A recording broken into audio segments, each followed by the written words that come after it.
dapat ma-studyuhan yun, no?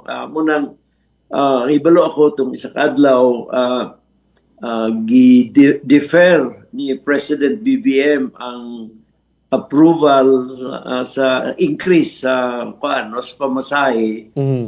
Kay lagi nahamanggoy kanang gitawag sa English Bombo Jerome nga spiraling effect, no? Okay. Spiral man siya.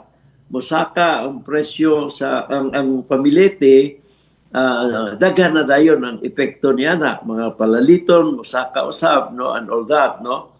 In the meantime, di pa nato masulti nga ang pagsaka sa presyo sa lana in the world market dito na gyud sa highest level, no, kay Mhm. ang problema sa Iran, naa pa may mga signales nga delikado pa nga mag-escalate, no?